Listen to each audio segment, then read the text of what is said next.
Nous allons voir dans cette vidéo comment utiliser l'outil texte. Donc je clique ici deux fois sur T. Donc je fais apparaître la barre d'outils texte ici. Ensuite je vais faire un glisser-déplacer et créer une zone où je veux taper mon texte. Ensuite je tape mon texte. Vous voyez ici que rien n'apparaît. En fait la zone est trop petite, donc je vais l'agrandir. Et vous voyez que mon texte est tapé. Donc bien penser à faire une zone assez grande. Et en fait, il faut faire attention à la taille de la police qui se trouve ici. Alors justement, si je veux modifier la taille, je vais sélectionner mon texte et remodifier, choisir des valeurs standard ou alors taper ses propres valeurs. Ou ici, avec un glisser-déplacer sur le T, je peux agrandir ou rétrécir de droite à gauche la taille de la police. Ici, je peux modifier la police, bien sûr. Ici, je pourrais modifier, suivant la police, le trait de caractère, l'épaisseur. Ici, la netteté du contour. Ici, on peut choisir un autre alignement. Et là, on peut modifier la couleur. Donc, si je veux par exemple du bleu, je clique ici et je peux choisir du bleu en cliquant sur le bleu ou alors choisir des valeurs ici précises. Une fois que j'ai terminé, je vais valider en cliquant sur le petit V ici. Donc j'ai un calque avec un texte. Si je veux remodifier, je clique deux fois sur le T et je remodifie.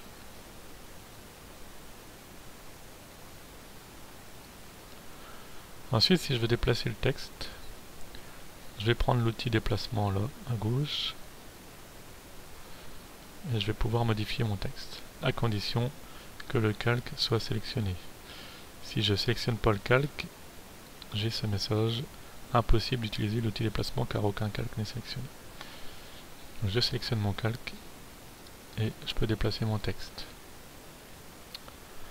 Une parenthèse, si je coche sélection automatique, en fait quand je vais cliquer sur la zone du texte, le calque va se sélectionner automatiquement.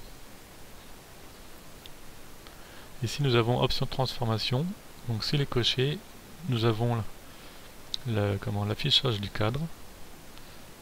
S'il est décoché, on n'a pas l'affichage du cadre. Alors, je le coche.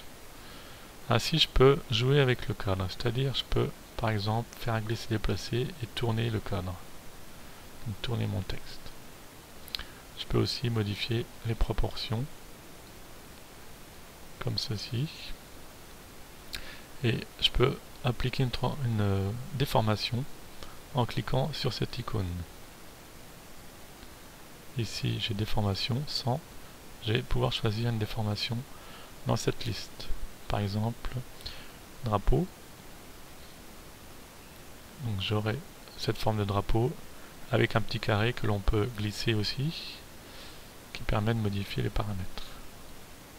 Je valide. À noter, on peut aussi, en cliquant deux fois sur le T à cet endroit, faire apparaître ce T ici, cliquer et faire apparaître cette fenêtre où on a d'autres paramètres.